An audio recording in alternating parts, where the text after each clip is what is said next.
तो दोस्तों शुरू करते हैं आज की न्यूज। पहली खबर जो आ रही है वो है मुंबई के अंदर हो रहे मेट्रो वर्क से रिलेटेड, जहां पर Mumbai metropolitan regional development authority ने 1.5 करोड़ का एक फाइन लगाया है जे कुमार कॉन्ट्रैक्टर्स पे या जे कुमार कंस्ट्रक्शन पे, जो कि मुंबई के मेट्रो लाइन 2B का हिस्सा बना रहे हैं। वैसे दोस्तों जे कुमार कुछ और काम भी कर रहे हैं मुंबई के अंदर, लेकिन बेसिकली ये एक मेट्रो लाइन है जो कि वर्सोवा बांद्रा कुर्ला कॉम्प्लेक्स को कनेक्ट करते हुए आगे बढ़ती है पूरे ईस्टर्न मुंबई के एज तक। तो ये लाइन बहुत स्लोली चल रही है, इसका काम ऐसे कहकर फाइन लगाया गया है। हालांकि ये बात सच भी है, ये लाइन वैसे अब तक कंप्लीट होनी चाहिए थी और काफी ज्यादा जगहों पे यहाँ पे छोटे छोटे काम जो है वो टुकड़ों टुकड़ों में किए नहीं जा रहे हैं। बहुत ही ज्यादा जरूरी लाइन है पैसेंजर कन्वीनियंस के हिसाब से, जिसको देखते हुए इनके ऊपर फाइन इम्पोज किया गया है। अगली खबर दोस्तों भुवनेश्वर ओडिशा से, जहाँ पर धनवंतरी जयंती के मौके पर पीएम के द्वारा वर्चुअली इनॉग्रेट किए गए हैं और फाउंडेशन स्टेन ले किए गए हैं 3 प्रोजेक्ट्स के ऊपर जो कि हेल्थ सेक्टर से रिलेटेड है। मेनली यहाँ पर central drugs and testing laboratory जो है उनका लैब ओपन किया गया है गोता पटना के अंदर। एक 50 bedded critical care block add किया है डिस्ट्रिक्ट हेडक्वार्टर्स हॉस्पिटल के अंदर बालग्राम में, और यहाँ पे central research institute in yoga and naturopathy का भी फाउंडेशन स्टोन ले किया गया है। जितनी में तो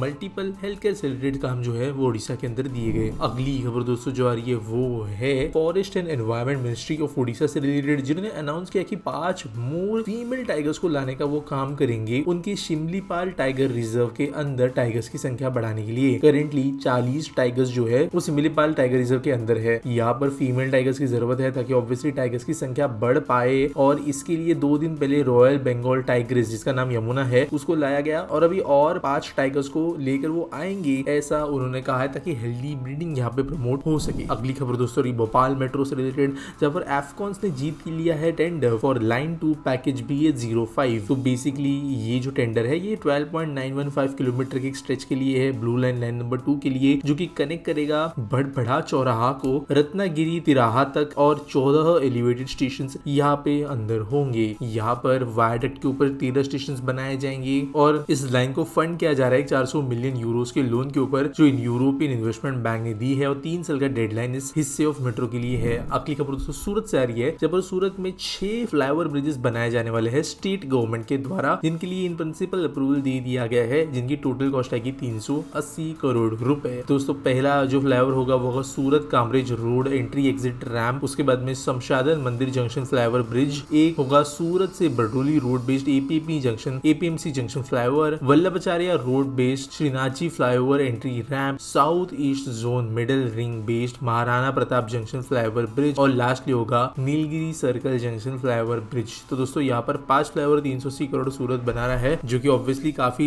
ज्यादा एफिशिएंट स्पेंडिंग है अगर देखा जाए तो, क्योंकि मुंबई में तो एक फ्लाईओवर का टर्न जो है वो 900 करोड़ में बनाया जा रहा है। अगली खबर दोस्तों जो आ रही है वो है अमरेली से, जहाँ पर कुछ डेवलपमेंट वर्क्स का फाउंडेशन स्टोन ले किया गया है, जिनकी टोटल कॉस्ट है 4800 करोड़ रुपए, जिसके अंदर 1600 छोटे प्रोजेक्ट्स है। तो ये वैसे सिर्फ अमरेली में नहीं है, अमरेली में फाउंडेशन स्टोन रखा गया अमरेली, जामनगर, मोरबी, देवभूमि, द्वारका, जूनागढ़, पोरबंदर, कच्छ, बोतड इन डिस्ट्रिक्ट्स के अंदर अलग अलग प्रोजेक्ट्स का फाउंडेशन स्टोन रखा गया है। वाटर सप्लाई के कुछ प्रोजेक्ट्स है, पिट रिचार्ज बोर्स है, बोर रिचार्ज के प्रोजेक्ट्स है, वाटर रिसोर्सेज डिपार्टमेंट के अंतर्गत 590 छोटे बड़े प्रोजेक्ट्स है। इसके अलावा रेलवे के कुछ प्रोजेक्ट्स है, जहाँ पर भुज नलिया जो लाइन है छोटी वाली लाइन है उसको कन्वर्जन किया जाएगा ब्रॉड गेज के अंदर, उसका यहाँ पे फाउंडेशन है। हाईवे अथॉरिटी ऑफ इंडिया के कुछ प्रोजेक्ट्स यहाँ पे इंक्लूडेड है, और यहाँ पे एक बड़ी बल्क पाइपलाइन जो है उसको भी बनाया जाने वाला है पसफ ग्रुप के द्वारा, जो की ऑग्यूमेंटेशन ऑफ वाटर सप्लाई करेगी फेज 2 के अंतर्गत भावनगर डिस्ट्रिक्ट में। अगली खबर दोस्तों उड़ीसा से, जहाँ पर इन्होंने कहा है कि वो एक new air connectivity policy announce कर रहे हैं, और अराउंड 8 एयरशिप जो ओडिशा के अंदर है उनको लीज आउट किया जाएगा फ्लाइट ट्रेनिंग इंस्टीट्यूट्स के लिए। तो दोस्तों कई एयरपोर्ट्स हमारे देश के अंदर जो है वर्ल्ड वॉर 2 के दौरान बनाए गए थे, जो कि आज के डेट में बहुत खंडर की तरह पड़े हैं। कुछ एयरपोर्ट्स हार्डली इस्तेमाल होते हैं, लेकिन ऐसे ही कई एयरपोर्ट्स जो पड़े हैं जिनके लिए इस्तेमाल कम है, वहां पे लीज आउट इनको किया जाने वाला है फ्लाइट ट्रेनिंग स्कूल्स चलाने के लिए। 1000 स्क्वायर मीटर स्पेस जो है यहाँ पर अलग से दिया जाएगा, design build operate and maintain इस बेसिस पे इन जगहों को दिया जाएगा। और बात करें लोकेशंस की, तो यहाँ पर दूसरा हिरकुट, संबलपुर, गोतमा, पदमपुर, फुलभनी, रायरंगपुर, रायसुआ इन जैसे इलाकों में ये एयर स्ट्रिप्स बनेगी, जहाँ पर फ्लाइट ट्रेनिंग स्कूल्स खुलने वाली है। आज के एसपीटी सॉल्व के बारे में बात करें तो कृष्णाकांत ग्रिदलरू पूछते हैं, why are Indian city get flooding problem every year, what solutions to it. तो देखो यार, हर एक शहर हमारे देश में से फ्लडिंग होती नहीं है, और अगर हम बात करें जहाँ पे फ्लडिंग देखने मिल रही है पिछले कुछ सालों से, वहाँ पे कुछ इश्यूज है। फॉर एग्जाम्पल मुंबई के अंदर अगर हम बात करें तो अभी नहीं होती है फ्लडिंग, और मुंबई के अंदर दिन में जो है 150-200 mm ऑफ रेन्स जो है वो होना बहुत बहुत कॉमन चीज है रेनी सीजन के दौरान। इनफैक्ट अभी स्पेन में अगर आपने देखा होगा जो बहुत बड़ा इशू चल रहा है, वहां पे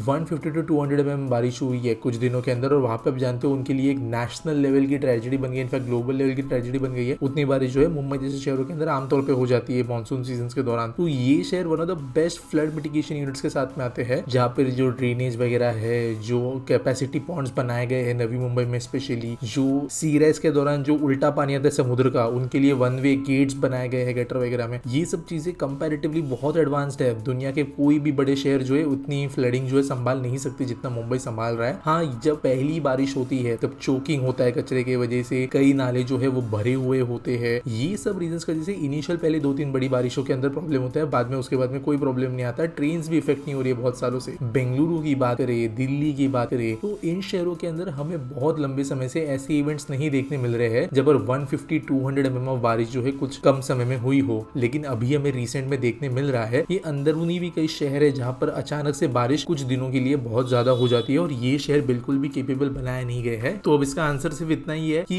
इन शहरों को भी जो है ड्रेनेज जो उनका है इम्प्रूव करना पड़ेगा। मैंने कई दूसरे शहरों में देखा है जहाँ पर इंपॉर्टेंट रोड्स के बगल से गटरें होती ही नहीं है, जबकि जो वेस्टर्न घाट्स के रीजन के कई शहर है वहां पर ये होना एक काइंड ऑफ कंपल्शन होता है। रोड बन रहा है तो गटर बनती ही है, क्योंकि बारिश के दौरान पानी कहां से जाएगा। लेकिन ये सोच से कई नए शहर बनाए नहीं गए हैं। स्पेशली हम दिल्ली एनसीआर आउटस्कर्ट्स की बात करें जो कि मोस्टली प्राइवेटली डेवलप किया जा रहा है, तो वहां पर ऑब्वियसली हमारे बाबूज जो इन चीजों पे ध्यान दे नहीं रहे हैं। लेकिन अगर बार बार फ्लडिंग होने लगी हर साल तो ये कई चीजों को अफेक्ट करता है। वो वहाँ के हाउस प्राइसेस को अफेक्ट करने लगता है, वहाँ के लोकेशन के अंदर के इंडस्ट्रियल प्रेफरेंस को अफेक्ट करने लगता है। तो इसके सॉल्यूशन सब ढूंढना जरूरी हो जाता है और अकॉर्डिंगली सॉल्यूशंस ढूंढे भी जाएंगे। उम्मीद करता हूँ आपको सवाल का जवाब मिल गया होगा। आपके पास कोई सवाल है आप कमेंट सेक्शन में मुझे पूछ सकते हो। कोई न्यूज अगर आपको सबमिट करनी है तो उसके लिए आपको डिस्क्रिप्शन में एक लिंक मिल जाएगी, मिलेंगे अगली वीडियो में।